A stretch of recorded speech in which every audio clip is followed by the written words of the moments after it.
Mejor hablar. ¿Qué tal? ¿Cómo están ustedes? Muy buenas noches. Bienvenidos aquí a Televisión Nacional, canal 24 horas, Mejor Hablar. Ya llevamos una seguidilla de programas donde estamos incursionando sobre todas las miradas que pueda tener este conflicto, este levantamiento, esta crisis, como quieran llamarlo. Pero esta situación que nos tiene a todos tan preocupados, tan reflexivos y tan inquietos. Sobre todo es eso lo que hablábamos con los panelistas antes de entrar, esa incertidumbre de que no sabemos qué va a pasar mañana, más rato, por qué lado va, por lo político, por la calle, por las protestas pacíficas, por los heridos. Tiene tantas y tantas vertientes este conflicto. Tampoco sabemos en qué etapa está. Hemos tenido conversaciones con economistas, con políticos, con ministros, con actores políticos, en fin, y ahora tenemos una mesa con gente que tiene más que ver con la economía, con la empresa, con las pymes, pero vamos a hacer un aro, ni siquiera se los voy a presentar antes, espérenos un segundo, porque vamos a tomar contacto telefónico con algo que ocurrió esta tarde. Y es una preocupación que se viene dando en los últimos días con las violaciones de derechos humanos. Hay un reporte de más de 100 personas que ya que el Instituto del INDH ha hecho mención y ha hecho las denuncias por casos de tortura, casos de acción excesiva de carabineros más allá de sus atribuciones legales. Y esta tarde un caso bien complicado. Uno de los funcionarios del INDH fue herido por balines cuando estaba haciendo un trabajo justamente de observación de las protestas o de las marchas. Esto ocurrió en la Alameda, cerca del GAM. Alameda, entre Portugal y Plaza Italia, para quienes no son de Santiago y a lo mejor les cuesta más ubicarse. Por eso vamos a tomar un contacto telefónico con el jefe jurídico del INDH, Rodrigo Bustos. Rodrigo, muy buenas noches. Muy buenas noches, Matías. Primero nos gustaría saber cuál es el estado de situación de este funcionario herido, qué procedimiento le han practicado y en qué situación de salud está. Él se encuentra con lesiones porque recibió 7 disparos de perdigones.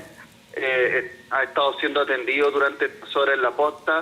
Está estable, ya está empezando a estar mejor, pero sin lugar a duda, tal como lo dijo el director del Instituto Nacional de Derechos Humanos, nos parece intolerable que un observador del instituto que está en una manifestación se le haya disparado y haya resultado herido, siendo además que no ha sido la primera vez en estos días. Hemos recibido otras agresiones y se lo hemos señalado también a las autoridades del gobierno en estos días.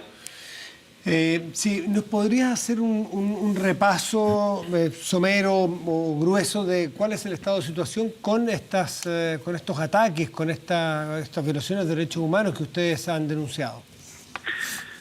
Sí, nosotros no es el primer funcionario que recibe perdigones en su cuerpo. Hemos recibido también insultos, amenazas cuando hemos estado realizando observaciones en las manifestaciones. Toda esta información, por cierto, la vamos a hacer llegar a Carabineros de Chile para que puedan iniciar las investigaciones sumarias correspondientes y también a la justicia si es que corresponde. Pero más allá de eso, Matías, porque nosotros hemos estado en las manifestaciones, hemos estado en los hospitales, hemos estado en las unidades policiales observando la situación, observando las vulneraciones de derechos humanos que han ocurrido durante estos últimos 10 días. Ahí podemos señalar que hemos observado graves violaciones a los derechos humanos, que no han sido casos aislados.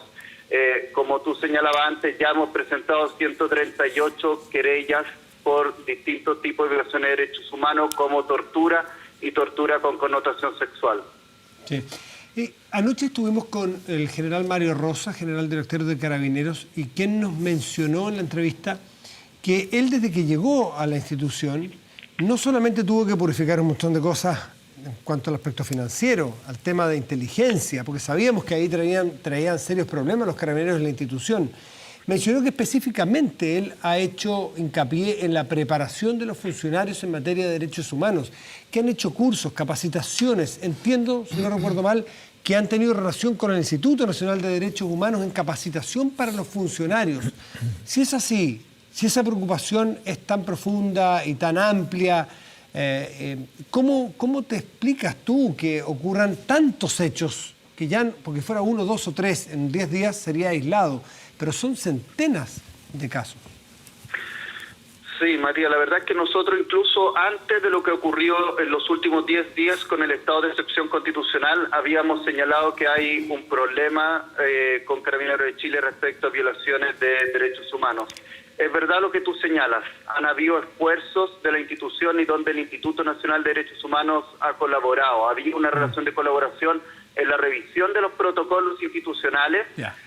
Y también en cuanto a la enseñanza, es efectivo, Carabinero todos los años capacita a 10.000 funcionarios cada año en materia de derechos humanos. Eso no lo hacen las otras instituciones del Estado. Mire. Pero dicho eso, estamos viendo una diferencia muy importante entre los protocolos, la enseñanza y lo que finalmente ocurre en lo operativo. Porque hoy día, por ejemplo, Matías, estamos hablando, de acuerdo a los datos del INH, probablemente los datos del Ministerio de Salud puedan ser aún mayores, 140 personas con heridas oculares sí.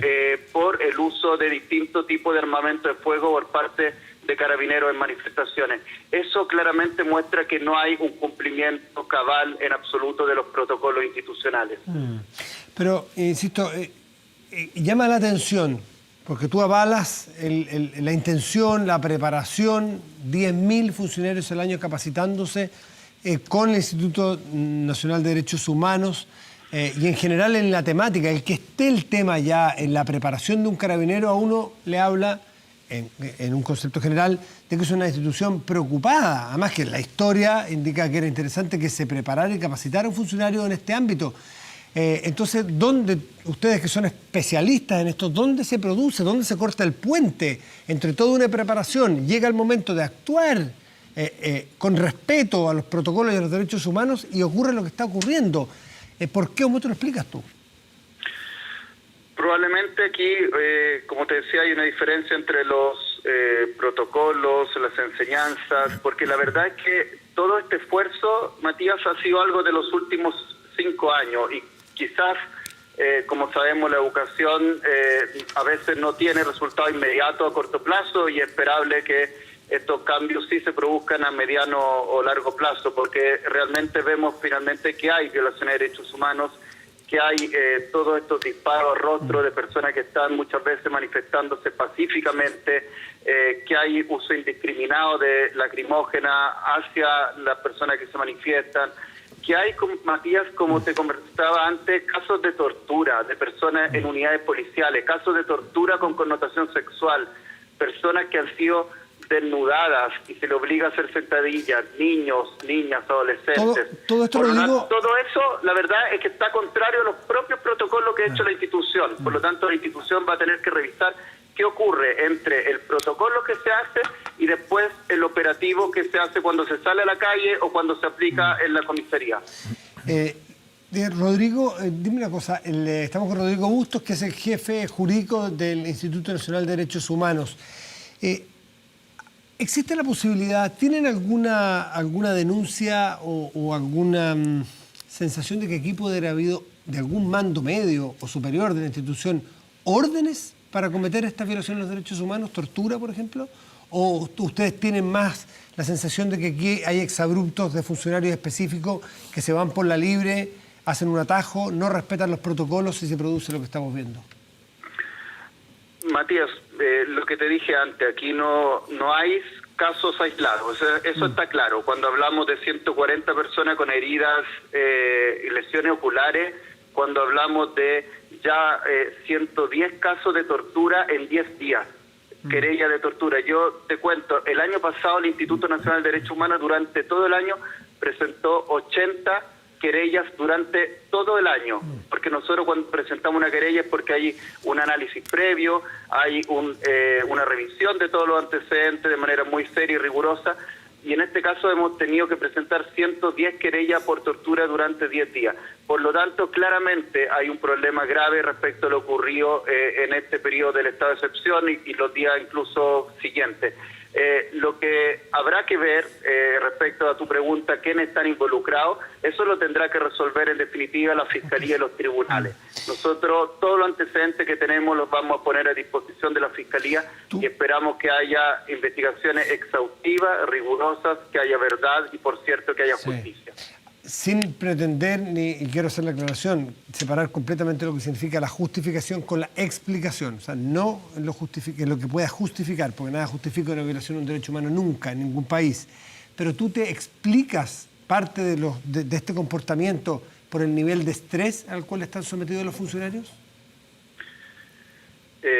Mira, yo te puedo decir que la verdad es que nosotros entendemos que la labor de un funcionario policial que tiene que controlar el orden público no es una tarea fácil. No. Sabemos que efectivamente funcionarios policiales a veces han estado sometidos a turnos tremendamente extensos también en cuanto al horario. Eso es parte de lo que la institución también tiene que revisar, de si le está otorgando las condiciones adecuadas a la policía para realizar su trabajo. Es parte de los deberes que tiene el Estado con los funcionarios policiales. Dicho esto, el Estado le entrega, la sociedad le entrega el monopolio legítimo de la fuerza a la policía y por eso tiene que ser una tarea ejercida con suma responsabilidad. Y no es lo que hemos visto en estos días, Matías, y por eso lo que creemos es que tienen que investigarse todos estos casos de vulneración de derechos humanos y, por cierto, adoptarse las medidas para que esto no siga ocurriendo, porque ya no estamos con estado de excepción, ya no estamos con toque de queda, pero hoy día vimos en la manifestación muchas veces usos indiscriminados de perdigones en contra de los manifestantes. Por lo tanto, tienen que tomarse las medidas para que esto no siga ocurriendo. Rodrigo Bustos, jefe jurídico del Instituto Nacional de Derechos Humanos, muchísimas gracias por este contacto, esta conversación telefónica explicativa de un hecho que ha venido ocurriendo en los días, pero que hoy tuvo un caso particularmente grave y complicado, que es un funcionario que estaba trabajando en terreno con todos sus distintivos, su chaqueta amarilla, haciendo observación del respeto del accionar policial, bueno, y fue herido con balines. Rodrigo, muchísimas gracias y muy buenas noches. Muchísimas gracias a ti, Matías. Buenas noches. Buenas noches. Bueno, y ahora cambiamos de tema, nos centramos en la convocatoria de hoy a nuestros invitados. Los quiero presentar. En primer orden nos acompaña Nicolás Birra, que es director ejecutivo de la Fundación Desafío Levantemos Chile. Nicolás, muchísimas gracias por estar aquí. Muchas gracias por la invitación. Soledad Obando, directora ejecutiva de la SECH, que es la Asociación de Emprendedores de Chile. Muchísimas gracias por estar aquí, Soledad. Gracias a ti. Y Dante Contreras, académico de la Universidad de Chile, director del Centro de Estudios de Conflicto y Cohesión Social, COES. Dante, gracias por estar aquí. Buenas noches, muchas gracias por la invitación. Yo lo primero que quería preguntar a este sector de la mesa, que es más especializado con los emprendedores, en las personas que mañana terminan el mes. Y lo hablábamos recién, en la preocupación que me han expresado un montón de personas, incluso en la calle. Gente que tenía un café con 2 mesitas y atendía esa persona y un empleado, o quien tenía un carro, o quien tenía una pequeña tienda con cadena de 4 o 5 locales en un metro, y que hace 10 días, y que ni siquiera se los quemaron, porque ya nos imaginamos el drama que es eso, que hace 10 días que no venden. ¿Cómo van a llegar a fin de mes? La caja no existe, la imposibilidad de pagar, se empieza a producir en cadena un problema que los puede llevar a la quiebra. ¿Cómo lo están viendo ustedes, Sole, desde tu asociación de emprendedores? Bueno, ha sido una situación bien estresante para los emprendedores, quizás por esta realidad que tú estás mencionando ahora, Matías, que al principio no era tan evidente. Es bien dramática la situación de los emprendedores que sufrieron efectivamente destrozos y pérdidas en sus locales, pero tienes todo el resto del mundo que nosotros estimamos que más o menos, por lo menos los casos que nosotros hemos levantado en la SECH, el 90% de los casos tiene que ver con gente que, si bien no ha sufrido daños ni pérdidas materiales, ha tenido la problemática que tú mencionas. Y no solamente en el mundo del comercio, a mí me han llegado muchos emprendedores que nos escriben, nos han contado, no sé, empresas de catering o otro tipo de servicios que obviamente se suspendieron todas las actividades y todo lo que eso va generando detrás de cada una es una cadena, ¿no? Una cadena que empieza a romperse. Y entonces, desde el día 1 que empezó toda esta situación, hemos estado conectados con los emprendedores y esa situación nos tiene tremendamente preocupados y viendo también y haciendo el llamado a todo el circuito y el ecosistema que los rodea de cómo podemos apoyar, fundamentalmente llamando a las empresas que por favor adelanten los pagos, ¿no? Los pagos a todos sus proveedores pequeños y no solo que lo paguen a 30 días, sino que ahora ojalá que pudieran estar pagando entre el lunes pasado más contado, ¿no? Porque es la forma que tienen de poder llegar, hay que pagar sueldos mañana, ¿no? Exactamente, bueno, Nicolás, y aquí no hace falta solamente buena voluntad, sino que me imagino que una gran tienda, un gran supermercado o un gran banco, si es que un emprendedor suena y no puede producir, no puede entregar, no puede trabajar, no puede tampoco proveer. Entonces, esta cadena no solamente es de pago, sino que de abastecimiento, y aquí hay un interés, me imagino, que compartido. Absolutamente. La microempresa y los pequeños emprendedores representan el 70% de la fuerza laboral en Chile. Son los que mueven la economía. Entonces, la situación en que se encuentra hoy día es absolutamente devastadora. Y es por eso que, como desafío Levantemos Chile, lo que estamos haciendo en lo inmediato es apoyar a la rehabilitación de los pequeños comercios. Llámese peluquería, fuentes de soda, restaurantes, etcétera. Y para eso lo que hemos hecho también en alianza con la SECH es hacer un levantamiento de todos estos microemprendedores, de los pequeños comercios, para ir en ayuda inmediata. ¿Y cómo se traduce esa ayuda? Es dándoles capital de trabajo, es decir, ayudándoles con la mercadería, con la maquinaria, con sus instrumentos de trabajo y también con la infraestructura. Y así es como hemos estado recorriendo distintas comunas a lo largo de Santiago, también hemos estado en Talca, en Concepción, en Valparaíso, para levantar estos casos y que se puedan volver a parar de la manera más rápida posible y así retomar la normalidad. O sea, la normalidad hoy día es un término que no se está ocupando mucho, es volver a lo cotidiano, volver a su rutina y volver a poder producir. Y eso, en eso estamos centrando nuestro esfuerzo a partir de hoy, y hemos tenido casos bastante emocionantes, como Denise hoy día en Puente Alto, que le saquearon su peluquería y pudimos hoy volver con ella a darle su tijera, sus secadores, los alisadores de pelo, y desde mañana ya va a poder estar cortando el pelo, ganándose esas 4 lucas por corte de pelo. Lo mismo estamos haciendo en Talca con, por ejemplo, Jennifer, que está ahí con su negocio de café. Entonces, ese es el esfuerzo en lo concreto que está haciendo el desafío Levantemos Chile, volver a los emprendedores a que puedan volver a trabajar y así retomar sus sueños, retomar sus emprendimientos y poder volver a que empiece la pelota a andar y el círculo virtuoso de la economía. Dante es doctor en economía y se ha especializado mucho tiempo en lo laboral, ¿no es cierto?, en la economía del trabajo, y además que más sentido que nunca hace el nombre del centro que dirige en la Universidad de Chile, en la FEN, que se llama Centro de Estudios de Conflicto y Cohesión Social. Ni siquiera por el conflicto, por la cohesión social que requiere el que todos entiendan que son parte de un mismo engranaje, Dante. ¿Cómo lo ves tú desde la academia, desde los estudios, todo lo que está sucediendo? Bueno, quizás partiendo por una aclaración, el Centro COES es un centro financiado por CONICYT, donde no solo está la Universidad de Chile, también está la Universidad Católica, la Universidad Adolfo Ibáñez y la Universidad Diego Portales. Y no solo hay economistas, sino que también hay politólogos, sociólogos, urbanistas, arquitectos, etc. Entonces, más gente imposible para lo que estamos viviendo. Exactamente. Entonces, nosotros durante 5 años de funcionamiento hemos recopilado una serie de información que es relevante, que nos ha ido informando de una situación bastante dramática y compleja del país. Naturalmente este problema es multidimensional, multicausal en sus causas, naturalmente. Y bueno, y todos los antecedentes que tenemos arrojan que una solución a este problema y restablecer estas cadenas de producción, cadena de abastecimiento y de estímulo va a ser bien complejo de alcanzar.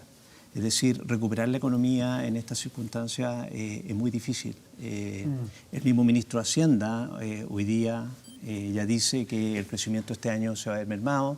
Naturalmente esto va a generar algún daño a las expectativas, ¿verdad?, de crecimiento futuro, eso compromete la inversión.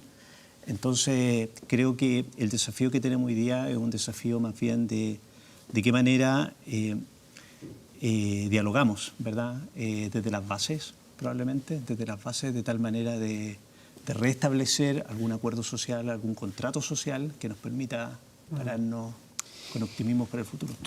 ¿Tú venías viendo, o ustedes en los estudios que hacían, la película les venía dando este final? No es el final necesariamente, pero este desenlace desde la cohesión social, desde los niveles de salarios, de distribución. ¿Qué elementos hoy día, ex post, nos hace pensar que el camino llevaba a la situación en que estábamos? A ver, sería bastante arrogante de mi parte y de mis colegas decir que nosotros fuimos capaces de predecir esto, porque eso no ocurrió. Lo que sí sabíamos y sí tenemos documentado en distintos estudios, papers, análisis, libros, etcétera, que efectivamente se estaba cuajando, si tú quieres, una serie de elementos que complejizan la convivencia y la cohesión social. Por ejemplo, Cuando tú tienes un país de alta desigualdad y baja movilidad social, es decir, cuesta mucho moverse desde el decil 1 al decil 10, por ejemplo.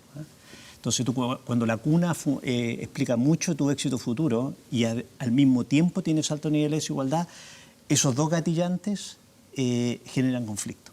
Eso está documentado. Segundo, la legitimidad de las instituciones. En encuestas de otros centros de investigación y también el nuestro, hemos ido recabando información respecto a la gente en cuánto confía en las autoridades, en la institucionalidad, ¿verdad? Y eso va a la baja de forma sistemática. Ese otro antecedente. Vulnerabilidad. Nosotros en nuestros estudios, cuando hemos hecho análisis de paneles, es decir, hemos podido seguir a los mismos hogares o a los mismos individuos en distintos momentos en el tiempo, claro. Notamos, por ejemplo, que muchas personas que salen de pobreza vuelven a caer en pobreza. Entonces, las soluciones de pobreza o las mejoras en bienestar no son sólidas, no son sostenidas, no son consistentes, ¿te das cuenta? Entonces la gente lo resiente, ¿sí? Esos son elementos que a ti te hacían pensar, por ejemplo, entre muchos otros, naturalmente, que esta situación de fragilidad y de vulnerabilidad en la cual vive una fracción relevante de la población estaba ahí presente. Estaba presente. A ustedes desde el mundo del emprendimiento y de la empresa real, de distintos tamaños, si tienen que salir a decir ahora que por favor paguen a 30 días, y ojalá al día, entonces tampoco se ve que hay una cohesión social muy sólida en el mundo de la empresa con los distintos tamaños de los distintos sectores. Uno debiera suponer que a todos les conviene que al otro le vaya bien, sobre todo el que me abastece a mí. Pero el que tenga que haber una ley, el que tenga que haber un empujón, el que tenga que decirle, oye, ya, paguen. Mire, yo le voy a decir a un amigo mío que es emprendedor, le llegó un WhatsApp, debe haber cadenas de WhatsApp.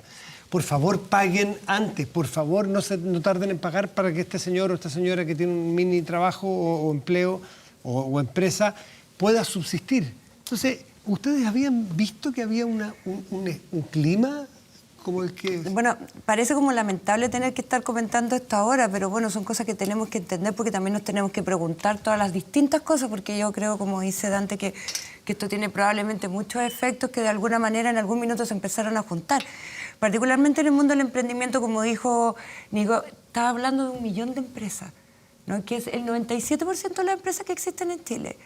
Y desde la SECH venimos ya hace más de 1 año, 2 años, estuvimos reclamando el tema de los pagos a tiempo, de que era necesario, que no podía una pyme esperar 180 días y a veces ni siquiera tenías compromisos de pago respecto del pago de sus facturas que tenían. Normalmente tú tienes un gran cliente, tú no tienes 20, 25 clientes.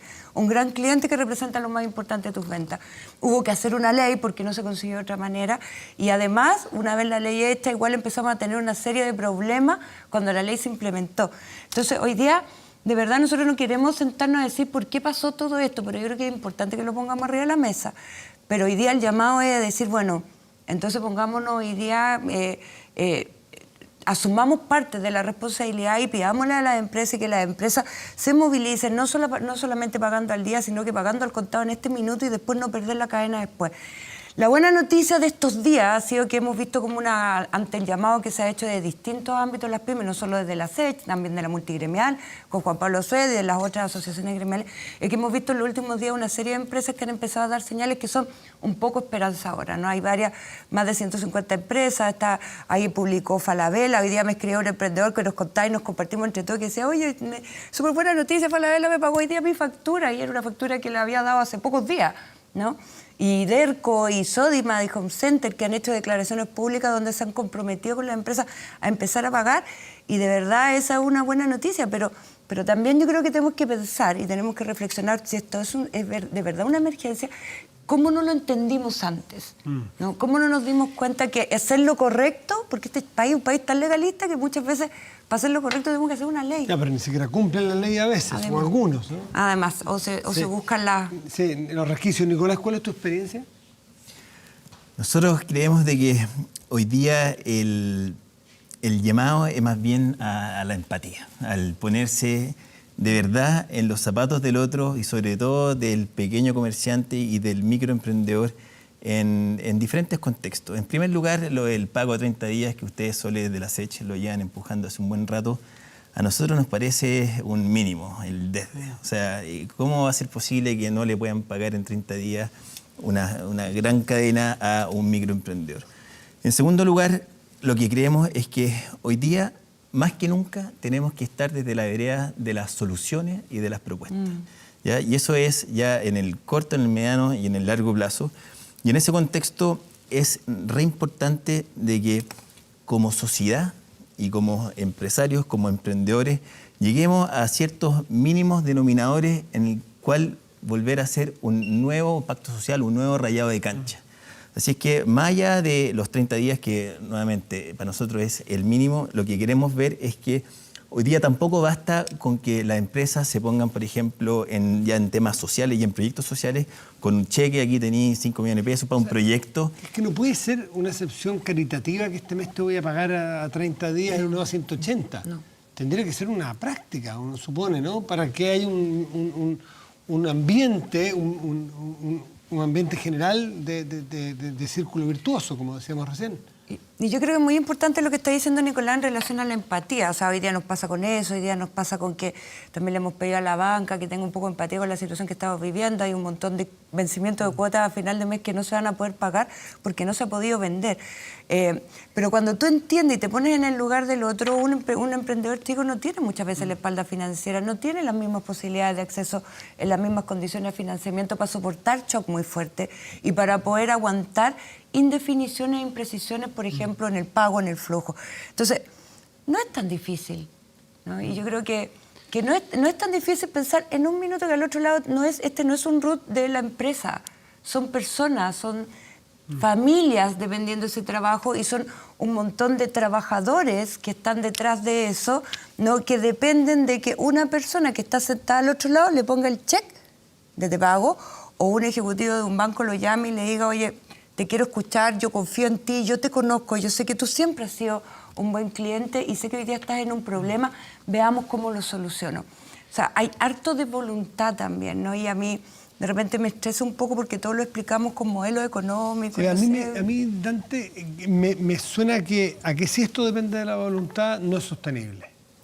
Porque claro, es como la Chile ayuda a Chile, don Francisco, después de las inundaciones cuando yo era chico. Esa solidaridad se veía los primeros días, pero después no quedaba instalada la capacidad solidaria. Tenía que venir después un terremoto y vuelta a armar todas las campañas solidarias, el mismo desafío después del terremoto. Si vamos a depender de los dramas naturales o los temblores sociales o crisis sociales, y no tenemos capacidad instalada de cohesión social ni hablar. Tú decías, menciona a las personas, me imagino, estas sociedades que tienen altos niveles de inequidad, tienen poca movilidad social, gatillan un problema con que estamos viendo. Pero ellos revelan y nos narran de alguna manera que se reproduce eso en el microambiente de las empresas, donde no son solidarias unas con otras, donde no entienden la necesidad de una con otra, sino que tienen una mirada de muy corto plazo. Así es difícil de instalar capacidades sostenibles, ¿no? Bueno, es muy difícil. De hecho, lo que Soledad y Nicolás señalan es completamente correcto en el sentido de que si es que un sistema económico se nutre mejor cuando este es más dinámico y cuando todos los actores tienen un pedazo de un rol que jugar en este mismo sistema. Entonces, por ejemplo, si es que efectivamente la panadería, la peluquería, los ejemplos que ustedes daban hace un rato, reciben los pagos de forma oportuna, ellos también se dinamizan y por lo tanto pueden generar más empleo, más crecimiento, etc. Entonces, es parte de un círculo virtuoso que lamentablemente no tenemos. Me recuerda la conversación que estamos teniendo a un informe que hizo el PNUD como en el año 2010, por ahí, que tenía que ver con la forma en la cual hacíamos las cosas en Chile y tratar de examinar la forma de funcionamiento. Y básicamente era como una reflexión en torno a que no hacíamos las cosas del todo bien cuando deberíamos haberla hecho de forma bastante evidente. Los ejemplos que ustedes dan son ejemplos claros, ¿no? Es decir, ¿por qué tiene que ocurrir esto para que empiecen a pagar de forma más inmediata? ¿Por qué tiene que ocurrir este estallido social, ¿cierto? Para que nos ocupemos efectivamente de la gente más vulnerable. Te doy otro ejemplo. La Comisión Bravo, respecto al tema de pensiones, ¿verdad? Hace 2 años y fracción decía, oye, hay que subir la pensión básica solidaria y hay que aumentar la contribución de parte de los empleadores para las cotizaciones. Y ahí estaba. O sea, ocurre este estallido social y ahora la aprobamos. Ahora se envía inmediatamente. ¿Por qué tenemos que esperar esto? Entonces, la pregunta es, ¿qué sociedad tú quieres construir? ¿Qué país tú quieres construir? ¿Sí? Entonces, lo conversamos fuera de cámara, pero el modelo que tenemos nosotros en Chile es un modelo demasiado esquinado. O sea, acá no estamos hablando de movernos a un sistema distinto a un sistema capitalista, por lo menos para mucha gente así yo lo entiendo. Tú puedes tener, hay distintos tipos, hay una gradiente de capitalismo, ¿te das cuenta? Entonces, por ejemplo, en Chile, que es una sociedad capitalista, el 1% más rico concentra del orden del 23% de la riqueza, ¿sí? En Japón, que también es una economía capitalista, líder mundial en muchas materias, concentra el 10% de la riqueza. Ese 1%. Ese 1%. Entonces la pregunta es, naturalmente, las cosas se hacen distintas en otras partes, no tenemos por qué seguir haciendo más de lo mismo. Yo creo que es justamente ahora, con esta crisis, lamentablemente, es una oportunidad. Tratemos de salir jugando, tratemos de imaginarnos de qué forma hacemos un nuevo acuerdo, una nueva conversación, un nuevo diálogo. ¿Hay pacto social? Porque tenemos que hacer un nuevo pacto social. Bueno, para tener uno nuevo habría que tener uno antiguo, en funcionamiento. A ver, había a mi juicio... ¿O aquí hay ráscate con lo que podáis, échale si podís y arréglatela? A ver, hay que hacer leyes para que nos paguen a 30 días porque no existe la capacidad de entender eso tan colaborativo, término que se puso de moda hace 2 años, pero no sé si funciona mucho lo colaborativo, aunque no es exactamente para la competencia, sino que para el consumo de un bien, por ejemplo. Pero, ¿hay pacto social? O sea, teníamos una forma de funcionar. Yo creo que lo que aquí ocurrió, lo que está ocurriendo todavía, nos invita a reflexionar, a ponernos en un nuevo escenario. ¿Te das cuenta? Yo creo que la pregunta de fondo es si es que la sociedad civil, las bases de la población, la élite, los intelectuales, los empresarios grandes y pequeños, digamos, vamos a estar a la altura, ¿verdad? Vamos a estar a la altura de poder concordar ese acuerdo y respetarlo. Porque esto tampoco se trata de hacer un saludo a la bandera y plantear algún diseño que nos olvidemos en 2 años más o en 3 años más, ¿te das cuenta? Esto tiene que ser, si ustedes quieren, un cambio de trayectoria, ¿de acuerdo? Yo creo que aquí se juega esto. Entonces, en mi visión al menos, tenemos 2 escenarios, o salimos mal o salimos muy bien. Creo que es muy dicotómico el escenario donde estamos para hoy día. Y ojalá exista buena voluntad, ojalá exista conversación, diálogo, inclusión en la conversación. Y liderazgo para encauzar esto. Y liderazgo para encauzar esto. De un segundito los dos, porque quiero hacerles una pregunta respecto a lo que Dante nos está explicando. Vamos a hacer una pausa, ya volvemos, porque siempre es mejor hablar. Siempre es mejor dialogar. Exactamente.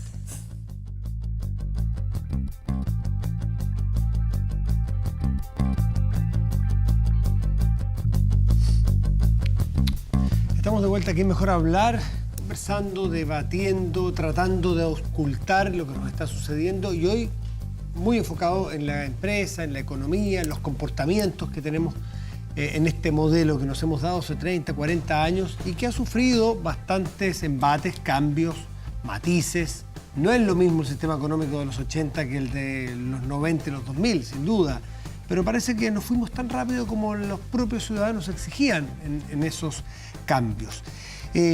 Soledad y Nicolás, ustedes dos que están en el mundo de la empresa y del emprendimiento, ¿cuán importante creen que puede ser para que ese mundo surja y surja con vigor, con fuerza, sean actores fundamentales y no que estén prácticamente rogando que les paguen en 30 días?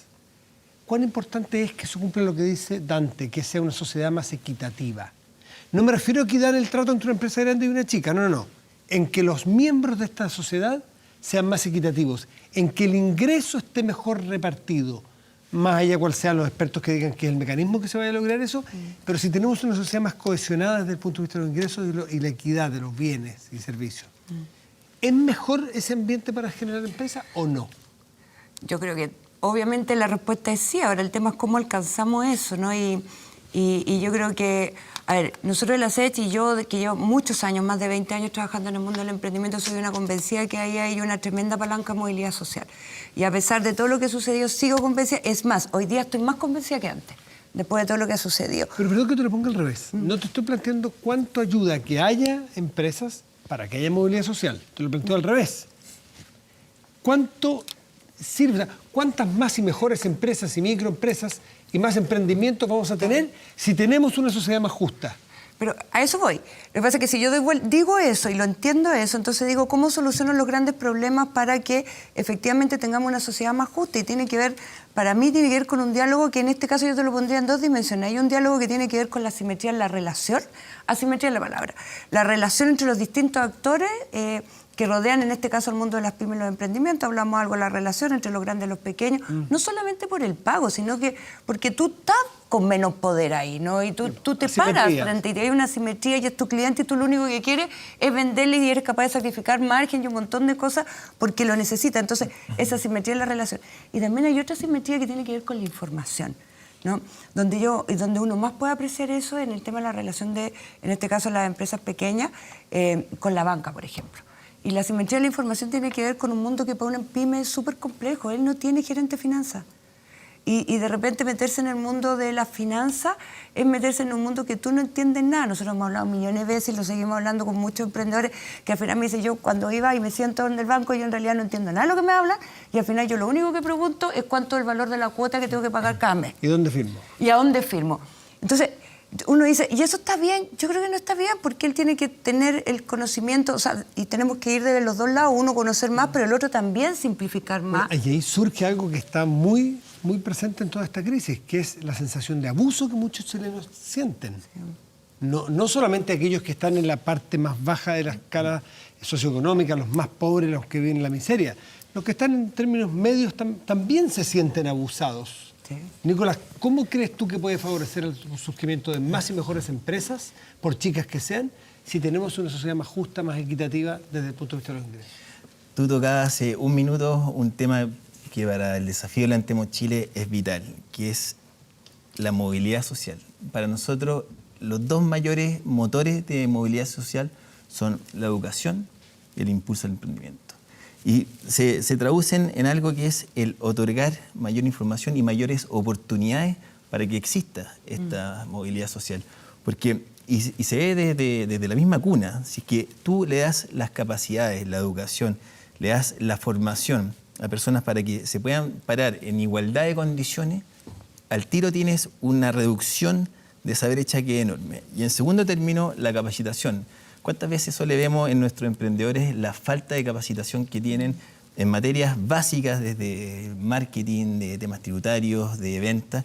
Entonces, si nosotros ponemos los hincapiés y los acentos en estos dos aspectos, primero la educación, sobre todo en la primera edad, de los 0 a los 6 años, y luego una vez que las empresas y sobre todo los pequeños comercios, la emprendedora, tú le ayudas con capacitación, con distintos cursos que estamos haciendo, trabajando en conjunto, ahí la brecha social se reduce de inmediato y logras mayores niveles de equidad que se traduce en una sociedad más justa y de oportunidades, porque muchas veces aquí estamos hablando de la igualdad y nosotros ponemos los hincapié primero en la dignidad que le das tú desde al emprendedor, al trabajador y a la persona que está educando y las oportunidades que estos pueden lograr. Y ahí yo creo que está la clave de esto que estamos hablando de la guía.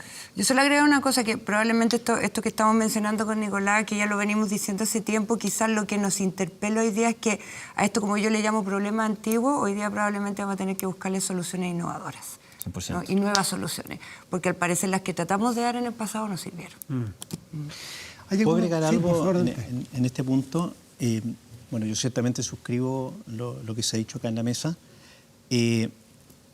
Sin embargo, hay un factor que creo que estamos omitiendo que también es bien relevante, que tiene que ver con tu pregunta respecto a una sociedad equitativa y el rol que tiene respecto o el efecto que tendría respecto sobre el funcionamiento de la empresa. O sea, imagínate que hay una persona, solo una persona tiene mucho dinero y todo el resto es pobre, ¿cierto? Y digamos que Nicolás tiene una empresa que vende papel, ¿cierto?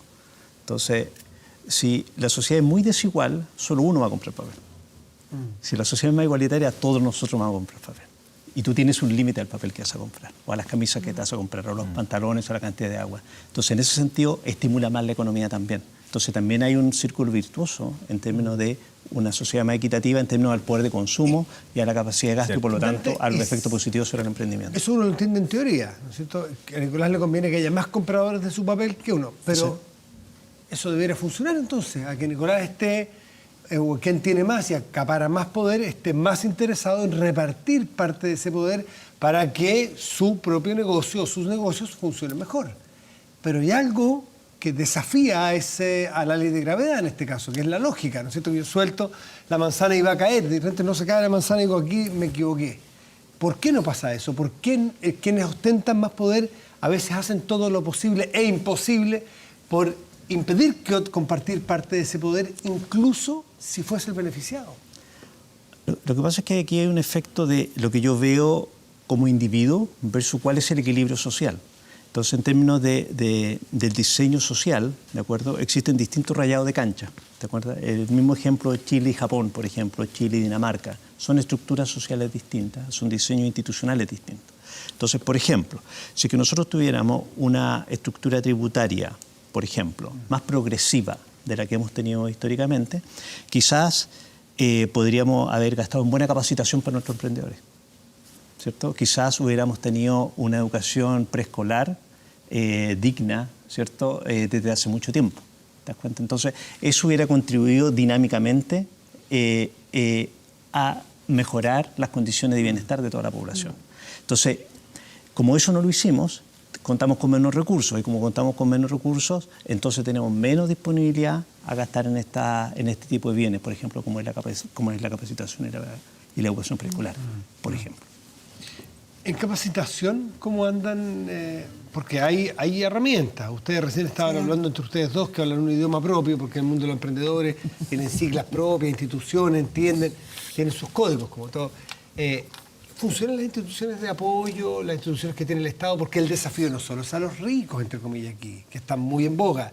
El desafío también es que las instituciones que tengamos funcionen.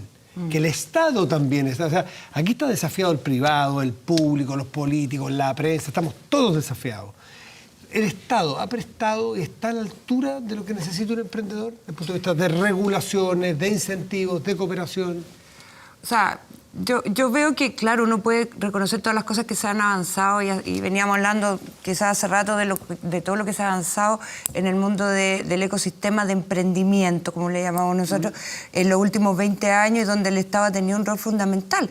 Pero tiene un rol por ese lado, pero por el otro lado también tiene el problema que el Estado es uno de los más malos pagadores de Chile, ¿no? Y que además con las burocracias para obtener ciertos permisos y una serie de cosas que también son trabas al revés.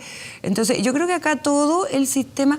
A ver, yo siento que lo que tú estabas diciendo de antes también pasa por eso que tú dices que es tan racional y probablemente lógico, como decías tú, Matías, pero también por un cambio cultural.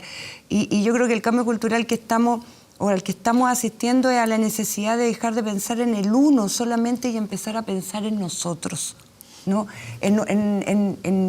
En dejar de hablar solamente de uno, en el individualismo, y empezar a hablar como un colectivo. Y ahí tú empiezas a entender todos los sistemas. Pero insisto, otra vez, no por la buena onda, no por la caridad, es porque entendamos y tengamos el chip de que eso va a traer a su vez más beneficio. O sea, no por ser el padre Hurtado, aquí no por ser buenas personas, mire, vamos a ir a colaborar al del lado. No, te conviene que el del lado haga el que te abastece a ti de cuero para hacer zapatos, que traiga el cuero mejor tratado posible.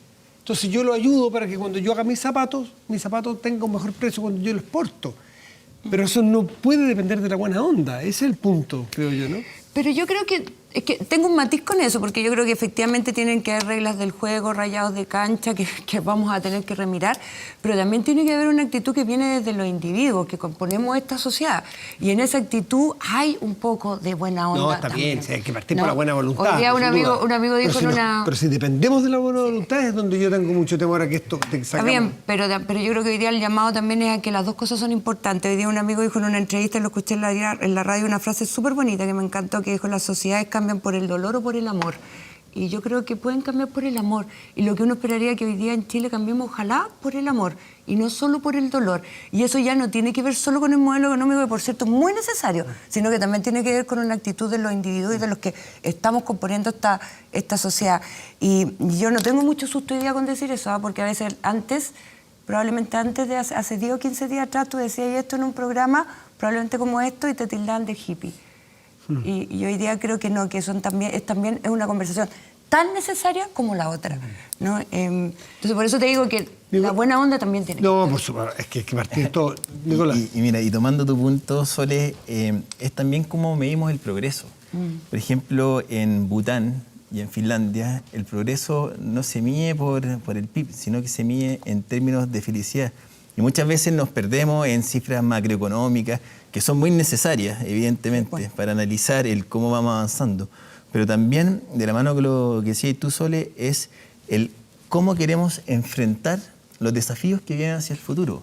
O sea, en dónde ponemos los hincapiés, porque es evidente que hoy día existen millones de chilenos que viven al 3 y al 4 y con unos ingresos por familia que son absolutamente insuficientes.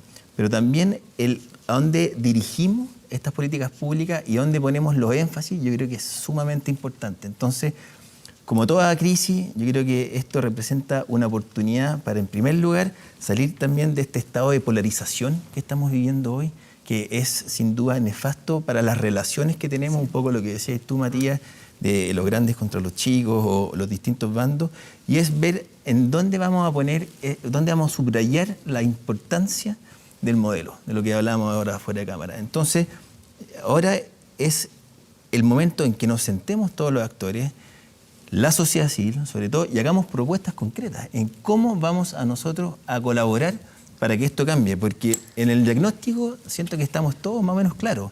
O sea, los niveles de inequidad, de falta de oportunidad, de desigualdad. Ahora la pregunta, y la importancia de la pregunta es, ¿cómo salimos de esto? ¿Cuáles son las propuestas? Y es ahí donde vamos a tener que hacer los cambios, porque si seguimos haciendo las mismas cosas, vamos a llegar a los mismos resultados. Sin duda, sin duda. Hagamos una pausa y volvemos porque tenemos más preguntas, más temas de conversación en este espacio de temas más bien económicos y de trato, pacto social que estamos teniendo. Siempre es mejor hablar.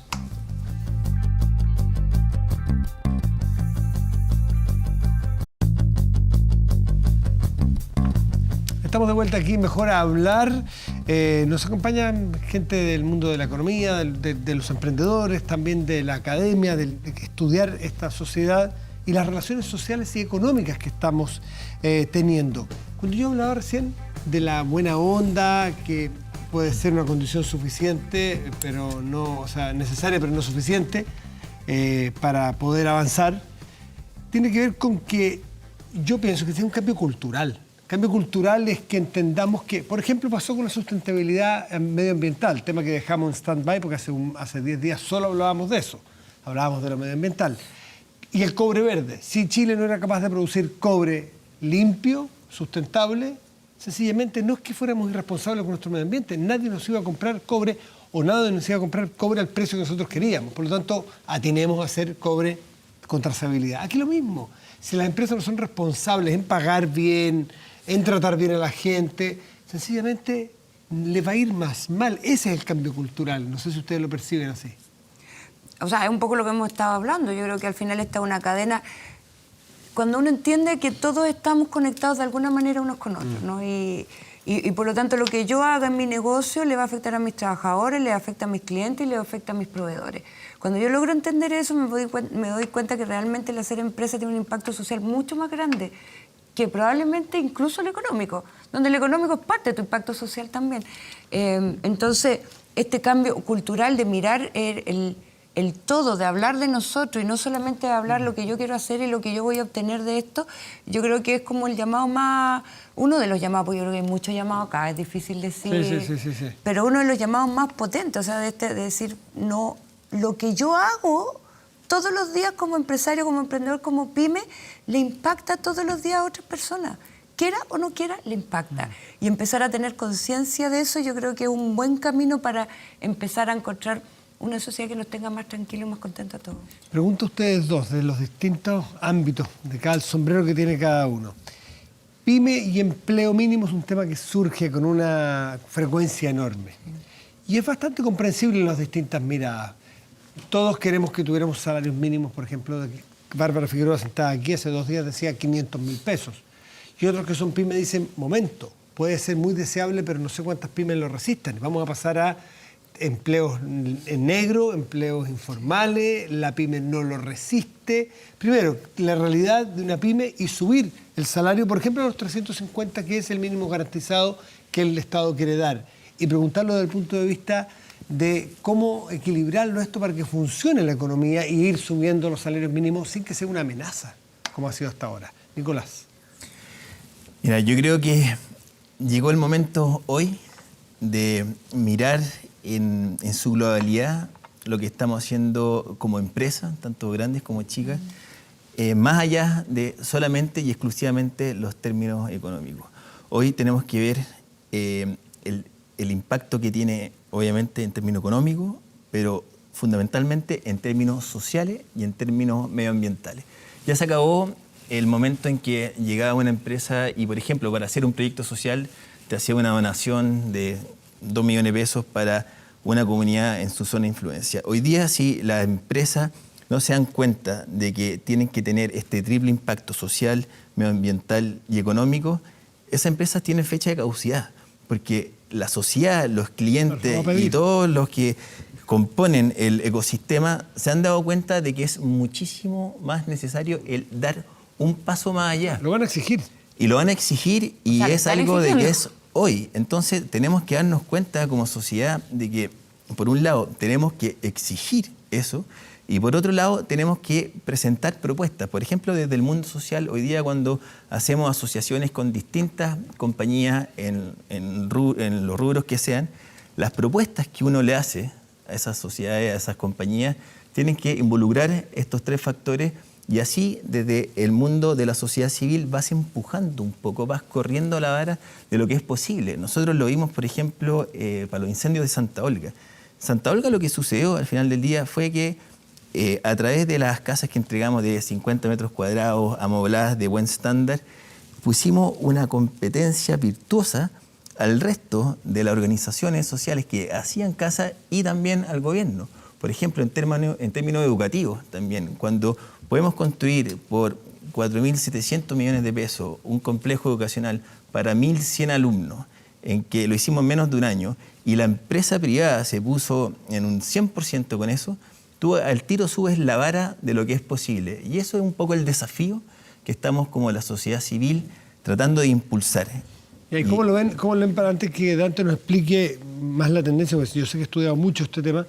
Pero lo de los salarios mínimos, subir salarios, ese sí que es un estándar importante, porque ese va a la vena de lo que a fin de mes llega a cada familia. Bueno, mientras yo te comentaba delante en comerciales que hoy día las cifras que tenemos en Chile, que las pymes representan el 97% de las empresas, pero solo el 13% de las ventas totales del país. Y ese tema lo tenemos que ayudar a que esa distribución, Dante explicaba adelante un poco las diferencias que hay, ¿no?, de distribución en Chile respecto de otros países, que eso se pueda resolver, porque esa es la forma que también le permite a uno más chico poder alcanzar ese mínimo de salario. Yo no quiero idealizar el mundo de las pymes, pero sí yo veo cómo hay una preocupación y una angustia de pronto hoy día de no poder pagar salario y de poder querer también pagarle más a sus trabajadores. Pero cuando está en un nivel de venta tan pequeñito, la mayoría de las empresas pymes en Chile son microempresas. Podría y ser eso venden 80 millones de pesos al año. El otro día estuvimos en un programa que estábamos los dos con Nicolás y ahí está el ministro Sichel explicando el tema del salario mínimo garantizado, explicó que era un subsidio y que tenía una orientación, él en ese minuto explicó que la intención era que esa orientación fuera precisamente ayudar que las pymes pudieran alcanzar eso, no con un subsidio que venía directamente del Estado. Pucha, ojalá que sea así porque vas... Y yo creo también un poquito en la solidaridad de los emprendedores, que en la medida que les vaya viendo mejor, hay muchas empresas pequeñas que se han sumado al desafío 10 por, ¿lo conoces? Sí. Y hay empresas chiquititas, y que algunas han dicho, mira, yo no puedo ahora, pero se comprometieron con un tiempo llegar a que no... Entonces, tú ves el esfuerzo que se está haciendo ahí. El desafío de 10 por es que entre el salario máximo y mínimo de una empresa no supere las 10 veces. Sí, no sea mayor a 10 Dante, yo lo he estudiado hace mucho tiempo esto, porque me acuerdo de te entrevistado cuando... hace una pila de años sobre este tema del salario mínimo. ¿Y cómo vas a repetir la pregunta? Es que sigue siendo un tema, pues, en que es una amenaza para algunos, en que dicen, bueno, viene entonces el desempleo. Bueno, van a fregar los más chicos. Entonces no. Pero como que ahora se produjo vale la pena repetir la pregunta, se produjo una esquina de calle donde parece que es un tema. De hecho, el Estado, de manera inédita, sube la vara y pone un ingreso mínimo garantizado. ¿Cómo lo ves tú, Lomaca? Mira, esto es bien interesante, voy a hacer un poco de historia. Vaya. Para poder responder bien, creo que para poder responder bien la pregunta. Ustedes recordarán cuando hace varios años atrás la Iglesia surge con la petición de un ingreso ético. 2.50 eran. Eran 2.50. El ingreso ético. ¿De veras? ¿Se acuerdan de Con esa? la Rerum Novarum. Sí. Entonces, se instala el tema, hubo un gran debate y en ese momento se constituye una mesa de trabajo que se llama Trabajo y Equidad, que dirigió Patricio Meller. ¿Sí? Esa mesa dividió su tarea en 3 componentes. Uno de ellos era justamente el diseño de un ingreso ético familiar. ¿Ya? Me tocó dirigirlo a mí. ¿Ya? Y habíamos un grupo de personas que trabajamos en una propuesta. Escribimos la propuesta, simulamos la propuesta, costeamos la propuesta, ¿ok? Y al momento de presentarla al ministro de Hacienda del minuto, ¿verdad? Nos dice, no, esto es muy caro. Y era un diseño exactamente igual, con otros montos y otras características, ¿verdad? Porque eran otros tiempos, al que plantea el gobierno hoy día, es decir, un subsidio que complementa los ingresos hasta cierto tramo y luego se empieza a retirar de forma paulatina. Este mecanismo se utiliza en Estados Unidos, se utiliza en casi todos los países de Europa, se llama impuesto negativo a los ingresos. Impuesto negativo significa subsidio, básicamente, claro. ¿no? El inverso. Entonces, te pagan por ganar poco y después tú pagas si es que ganas mucho. Entonces hay todo un diseño ahí bien inteligente para hacerlo, es bastante usado y parte... un orcomos que más se usó esto fue en Estados Unidos y en Europa, era, si tú trabajas no puedes ser pobre. Si tú trabajas, si tú te esfuerzas no puedes ser pobre. Entonces el Estado te complementa. Esa era como la lógica de este diseño. Bien, el gobierno actual lo plantea con los montos que todos conocemos y yo creo que es una iniciativa que hay que profundizar. Y hay que profundizarla en 2 dimensiones. Una, hay que optimizarla, si es que hay que revisarla en el fondo, estudiarla y ver si es que se puede mejorar en el corto plazo. ¿Ya? Es una tarea importante. Pero al mismo tiempo hay que establecer un canal de más largo plazo. Entonces, por ejemplo, tú dices, bueno, si hoy día estamos complementando hasta 350, seremos capaces en 5 años más de llegar a 400 y en 6 años más a 500 y busquemos un diseño, busquemos un objetivo, busquemos una meta. ¿Ya? Y busquemos cuál es la mejor planificación para hacer esto. ¿Te das cuenta?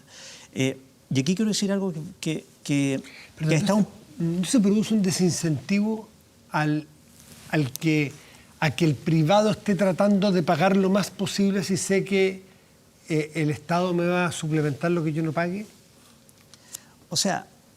¿Cómo se diseña esa política para que no digan los privados, listo, nosotros aquí nos mantenemos en este salario mínimo, no tengo ninguna presión de mis trabajadores porque igual va a recibir en los 350 del Estado? Tú puedes, a ver, la economía no es física, no es rocket science, no es eso, ¿te das cuenta? Entonces esto es mucho de ajustes y de ir probando y ir ajustando los mecanismos. Esto no es exactamente preciso. Entonces, lo que tú haces generalmente con este tipo de mecanismos, por ejemplo, tú pruebas este mecanismo que tiene el gobierno hoy día y tú lo vas revisitando cotidianamente de tal forma que puedes ir incrementándolo y no generar los incentivos que tú señalas.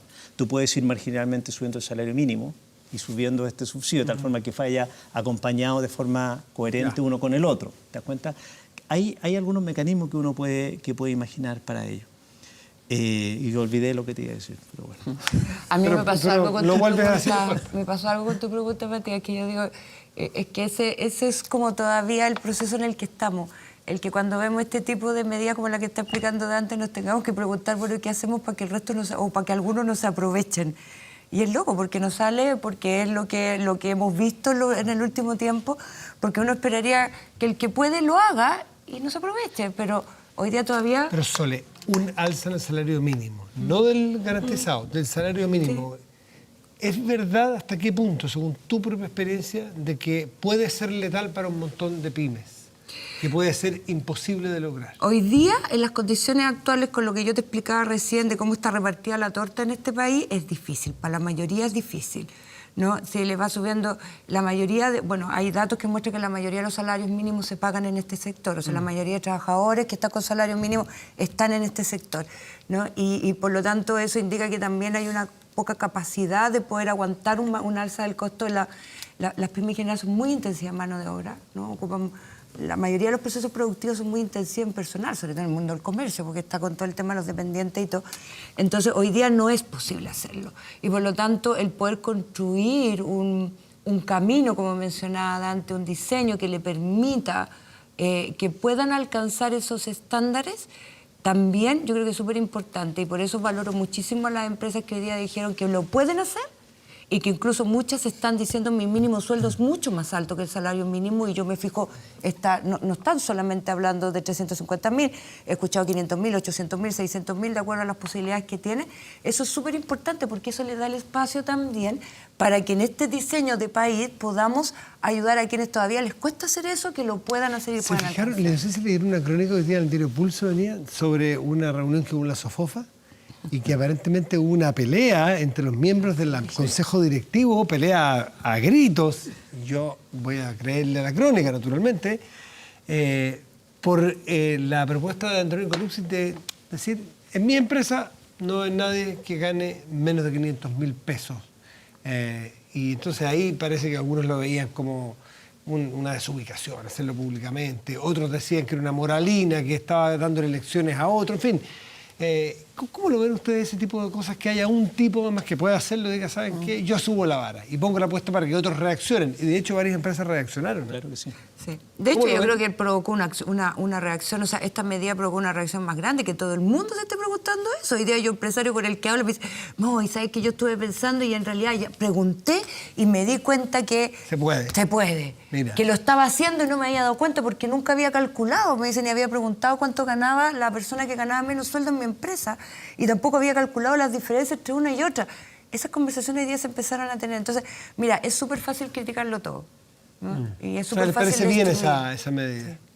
A mí me parece notable y yo creo que también existe aquí una posibilidad cierta de subir un pelo la base, el desde de donde empezamos a pagarle a nuestros trabajadores y sobre todo que aquí dejamos de lado muchas veces la capacidad creativa e inventiva del hombre. O sea, en que cuando nos vemos expuestos a diferentes circunstancias, tenemos que actuar de modo distinto y reordenar y rediseñar el cómo estructuramos la manera de que pagamos los sueldos, la manera en que tributamos. Entonces, yo en el contexto del piso, ese que puso Andrónico Luxich, yo lo veo como algo positivo y lo veo como un desafío, más que nada a la gran empresa y en el cómo empezamos a pensar de manera creativa el cómo redistribuir de mejor manera. En las pymes, yo creo que la discusión hay que tomarla con un poco más de calma y tiene que ser progresivo, pero en las grandes empresas creo de que es una posibilidad cierta de retomar este piso mínimo y empezar a plantear propuestas concretas. ¿Tú, Dante, cómo lo ves? Yo también lo veo positivamente, o sea, a mí me pareció una medida interesante, genuina. Yo creí en la medida, ¿te das cuenta? No me gustaron las críticas, es decir, creo que además es una empresa privada, no le está obligando a nadie más, digamos. Entonces, y creo que pone un estándar. Creo que pone un estándar y si es que se puede mover en el margen, hay que moverlo. Ahora, inmediatamente viene la crítica o el comentario, ¿es letra chica o no? ¿Qué pasa con los proveedores? Y ahí sí que ya y ahí los proveedores vienen las pymes, pues muchas veces. Es decir, a mi empresa no entra nadie, no solamente mis trabajadores, sino nadie que no haya pagado a su vez. ¿Eso puede ser discriminador? Yo creo que en la medida que todas estas cosas, porque yo creo que también tenemos que hacernos de nuevo, estábamos hablando de empatía hace un rato atrás, entonces tenemos que ir entendiendo quién lo puede hacer, quién no lo puede hacer. He conocido noticias de algunos empresarios que están hablando con sus proveedores para decir, a ver cómo te ayudo para que tú también puedas alcanzar este estándar, porque yo entiendo por qué tú no lo puedes hacer hoy día, ¿no? Entonces yo creo que en la medida de que uno hace esto porque cree que lo puede expandir y puede ayudar a expandirlo porque tiene más posibilidades, a mí no me parece que sea discriminador. Ahora, perdón, me equivoqué, para ser bien franco, no quise decir proveedores, quise decir subcontratista. Porque el proveedor es quien me provee de algo para que yo produzca otra cosa, ¿no es cierto? En principio. Pero el subcontratista es algo que yo saqué deliberadamente de algo que yo necesito para mi empresa, el aseo, el más clásico. ¿No es cierto? Lo lógico es que el aseo sea parte de los trabajos como cualquier otro, como quien abre una puerta, un ascensor, saca una cuenta, en fin, cada uno tiene su rol. Sí. Pero en algún momento, no sé de cuándo, tú eres más experto en estas cosas laborales, a alguien se le ocurrió esta genialidad de decir, abaratemos y tercerizamos algunos servicios. Además nos evitamos el conflicto de tener tanta gente, tenemos menos posible y lo más barato. ¿Eso debería tender a revertirse o eso qué pasa en otras partes del mundo? Es trabajo más precario, ahí está el trabajo más precario probablemente. Bueno, ahí se concentra el trabajo precario, se concentra personas con baja calificación, además, con poca oportunidad de capacitarse. Entonces, es realmente un grupo bastante difícil de atender al final del día. Es decir, si es que no está integrado a una empresa líder, si tú quieres, es más difícil que tenga beneficios, por ejemplo, para capacitarse. Entonces, eso también no es solamente un tema como de precariedad de corto plazo, sino que de movilidad laboral, por ejemplo. ¿Te das cuenta? Entonces, ahí quizá puede haber creatividad y pueden haber nuevos instrumentos para tratar de apoyar de forma más decidida a ese grupo de la población, de tal forma que acceda dinámicamente a mejores puestos de trabajo. Y que vayan recibiendo los mismos beneficios que tienen las empresas, por ejemplo. Por ejemplo. ¿Cierto?